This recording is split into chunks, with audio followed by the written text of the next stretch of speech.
Hello friends, कैसे हो आप लोग? बढ़िया आई थिंक। काफ़ी लोगों के मन में एक सवाल होता है, इलेक्ट्रिक बोर्ड कैसे बनाएं, वायरिंग कैसी होती है। उन सबसे पहले हमें एक चीज़ जाननी चाहिए कि घरों में सिंगल फेस मीटर क्या होता है, थ्री फेस मीटर क्या होता है। क्यों ये जानना सबसे पहले क्यों ज़रूरी है? उसका रीज़न ये क्या है, लोग इलेक्ट्रिकल वर्क करवा लेते हैं, सब कुछ करवा लेते हैं, उनको पता नहीं होता है कि सिंगल फेस मीटर लेना चाहिए या थ्री फेस मीटर लेना चाहिए। वो क्यों लेना चाहिए, कैसे लेना चाहिए, मैं आपको बताता हूँ। ठीक है,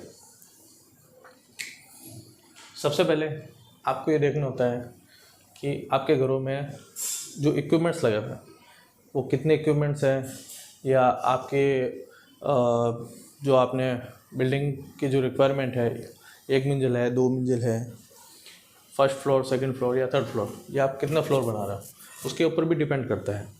ठीक है, तो हम समझेंगे कि सिंगल फेस मीटर लेना ज़्यादा अच्छा रहता है या थ्री फेस मीटर लेना, या क्यों लेना चाहिए। उस टॉपिक के बारे में हम आज डिस्कस करेंगे और मैं आपको पूरा डिटेल में बताऊंगा कि सिंगल फेस मीटर लेना चाहिए या थ्री फेस मीटर लेना चाहिए, या कब लेना चाहिए, क्यों लेना चाहिए, या किस रिक्वायरमेंट के अनुसार लेना चाहिए। तो बताता हूँ मैं आपको।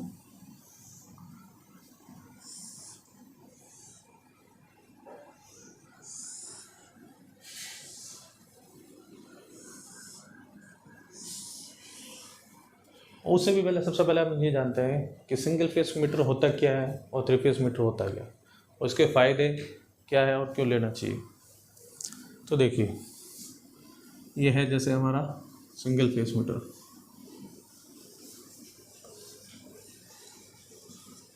Single phase energy metre.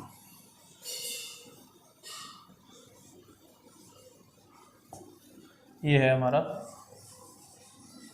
Three phase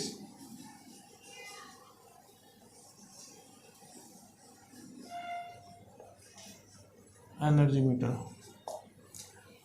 जैसे कि वर्ड से ही आपको पता चल रहा, सिंगल फेस, फेस यानी सिंगल, फेस यानी जो आपके घरों में जो सप्लाई आती है, जो सिंगल फेस की आएगी। फेस यानी एक तार, फेस का एक तार होता है, न्यूट्रल सब में कॉमन होता है। वो आगे मैं आपको समझाता हूँ। जैसे कि ये आपका सिंगल फेस, ये सिंगल फेस एनर्जी मीटर जिसमें 4 टर्मिनल होता है। ये आपका थ्री फेस मीटर जिसमें आपके 8 टर्मिनल होता है। अब ये क्यों होते हैं, किस लिए होते हैं, मैं भी आपको समझा देता हूँ। सिंगल फेस मीटर पर्टिकुलरली ऐसे घरों में लगाया जाता है जहाँ पे सिंगल स्टोरेज बिल्डिंग में सिंगल स्टोरेज घर हो, और आपका जो कंजप्शन यानी है, जैसे आई थिंक मान लीजिए कि आपके घरों में सिंगल स्टोरेज बिल्डिंग है, तो उसमें मैक्सिमम 4 फैंस, फ्रिज, 2 कूलर्स, 4 से 6 ट्यूबलाइट। ठीक है, तो अप्रॉक्सीमेट आपका जो एवरेज जो कंजप्शन होता है वो मैक्सिमम 1 to 3 किलोवाट होता है। अब ये किलोवाट क्या है वो भी मैं आपको समझा दूंगा कि 1 से 3 किलोवाट होता है कैसे, क्या होता है। तो बस अभी इतना समझ लीजिए कि जो मिनिमम रिक्वायरमेंट है उसके लिए सिंगल फेस सफिशिएंट होता है। ठीक है, अब अपन सोचते हैं कि भाई सिंगल फेस है तो फिर थ्री फेस की क्यों आवश्यकता है। उसका भी एक रीज़न है। उसका रीज़न ये है कि जब हम, ठीक है, मिनिमम जो रिक्वायरमेंट होती है उसके लिए हम सिंगल फेस यूज़ ले सकते हैं, बट ये रिक्वायरमेंट जब बढ़ जाती है, जैसे कि आपका 3 फ्लोर है, first floor,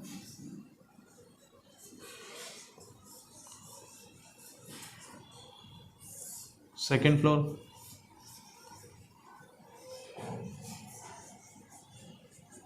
and third floor, इसमें सिंगल फेज मीटर काम नहीं आएंगे। उसका रीज़न ये है कि जो सिंगल फेज मीटर होते हैं वो पार्टिकुलरली एक लिमिट के लिए होते हैं, लिमिट एम्पियर या किलोवाट के लिए, लिमिट किलोवाट के लिए डिज़ाइन किए होते हैं। यानी जैसे कि मान लीजिए 1 से 3 किलोवाट।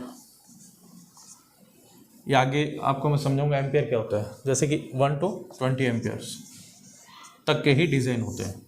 कंपनी इतना ही डिज़ाइन करती है कि सिंगल फेज़ के लिए मैक्सिमम जो फर्स्ट फ्लोर या मिनिमम जो भी आपके इक्विपमेंट्स हैं उसके लिए अवेलेबल है या मैन्युफैक्चर किया जाता है, तो उसमें मैक्सिमम लिमिट होती है। जैसे अगर आप समझेंगे 1 से 3 किलोवाट, ये किलोवाट क्या होता है उसको भी मैं आपको समझाता हूँ। जैसे आपका फ़ैन है सपोजली, तो फ़ैन होता है 60 वाट के। ये वाट क्या होता है, ये कैपेसिटी होती है किसी भी इक्विपमेंट की।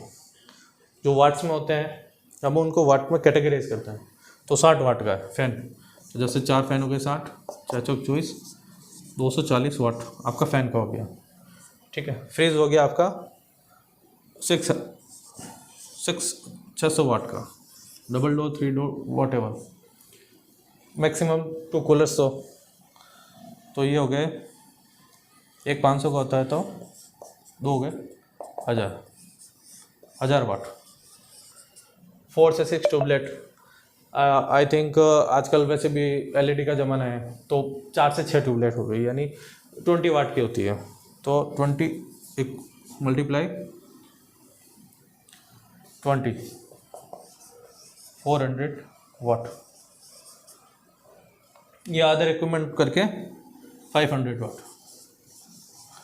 तो एवरेज निकालें तो ये हो जाएगा 240, 600, 240, 600, 1400 एंड 500। ये हो गया आपका 2, 3, ये आ गया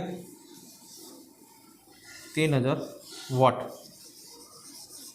मैक्स टू वाट को मतलब ये 3 किलोवाट कह सकते हैं इसको। किलोवाट यानी वाट है, किलो यानी 1000 से मल्टीप्लाई किया, यानी 3 किलोवाट। ये मैक्सिमम एनर्जी मीटर की कैटेगरी होता है सिंगल फेज़ का, हम इसको इतना यूज़ दे सकते हैं। बट ये कि ये जब अपन 3 फ्लोर में आ जाएंगे तो उसका, जैसे कि यहाँ पे हमने 3000 वाट था फर्स्ट फ्लोर का, ये मान लीजिए 3000 वाट, ये फिर 3000 वाट, ये 3000 वाट।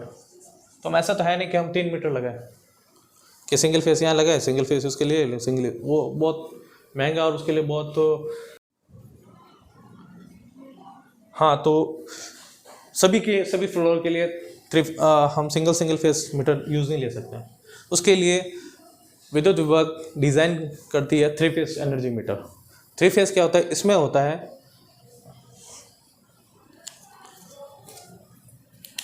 होता है, एक फेस एक न्यूट्रल। न्यूट्रल को हम काउंट इसलिए नहीं करते कि वो 3 फेस में भी न्यूट्रल होता है, इसमें भी न्यूट्रल होता है। न्यूट्रल यानी 2 वायर, सिंगल फेस यानी 2 वायर, एक फेस एक न्यूट्रल। तो ये फेस आ गया, ये न्यूट्रल। ठीक है, ये हमारा आउटपुट होता है, जैसे कि पिछले वीडियो में मैं आपको बताया था, ये आउटपुट होता है, आउटपुट। ठीक है, तो ये फेस सिंगल फेस मीटर हो गया। अब इसमें होता है क्या है, इसमें फेस की जो कैटेगरी होती है वो 3 होती है, फेस 1, फेस 2 एंड फेस 3। और ये होता है न्यूट्रल। ठीक है, ये वापस output face 1, face 2 and face 3।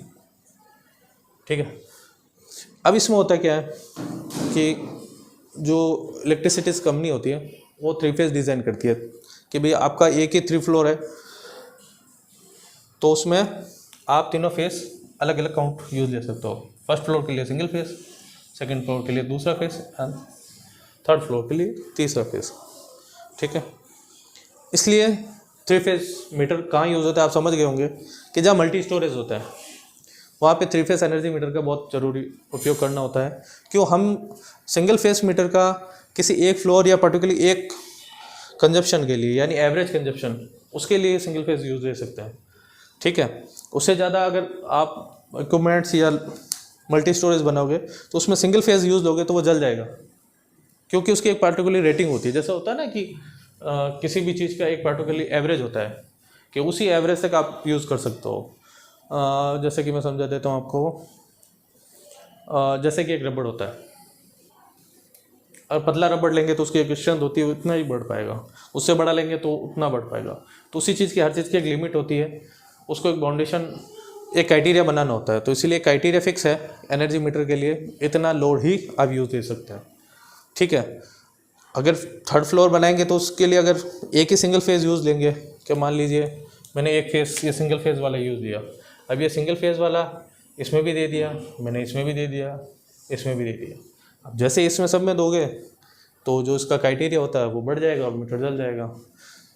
तो इसीलिए हम 3 फेज़ यूज़ मीटर का यूज़ करते हैं मल्टी स्टोरेज बिल्डिंग के लिए, या अदर के लिए भी कर सकते हैं। जैसे कि किसी की अगर फर्स्ट फ्लोर में रिक्वायरमेंट ज़्यादा है कि भाई फर्स्ट फ्लोर में जो मिनिमम इक्विपमेंट्स लगे हैं उससे ज़्यादा रिक्वायरमेंट है, तो उसके लिए भी 3 फेज़ यूज़ ले सकते हैं।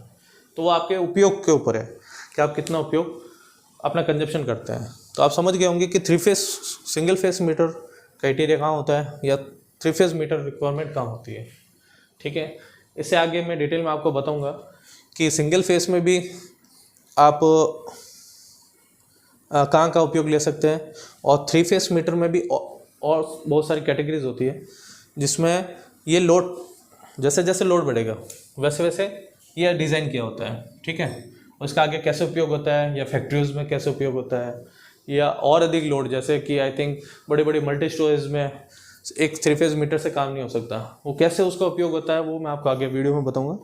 और इसे और भी ज़्यादा जानकारी चाहिए तो मैं आपके लिए और वीडियो बनाऊँगा जिसमें एनर्जी मीटर को कैटेगराइज कर दूंगा कि और कहाँ का 3 फेज़ मीटर यूज़ होते हैं। मैं अभी इसलिए आपको ये बता रहा हूँ कि मेरा पर्पज़ है आपको जीरो से टॉप तक इलेक्ट्रिसिटी का नॉलेज देने के लिए। मेरा पर्पज़ ये नहीं कि शॉर्ट में आपको बताया कि बस ऐसा होता है वैसा होता है, आधा अधूरी जानकारी मैं नहीं बताना चाहता आपको। मैं आपको जीरो से टॉप तक की नॉलेज है वो देना चाहता हूँ जिससे आपको क्लियर रहे दिमाग में कि पहले मीटर्स के बारे में आप जान लीजिए, उसके बाद हाउस वायरिंग बताएंगे, उसके बाद और भी अलग अलग इक्विपमेंट में कैसे उपयोग करते हैं, इलेक्ट्रिसिटी कैसे उपयोग होती है, या उसके सेफ्टी रूल्स क्या होते हैं, सेफ्टी फीचर्स क्या होते हैं, वो भी मैं आगे बताऊंगा। बट अपन जीरो से स्टार्ट करें तो इसलिए मैंने अभी मीटर से स्टार्ट किया आपको। Single phase energy metre, 3 face energy metre होते क्या है, उपयोग कैसे होता है और क्यों यूज़ लिया जाता है। ठीक है फ्रेंड्स, तो ये वीडियो ख़त्म करते हैं और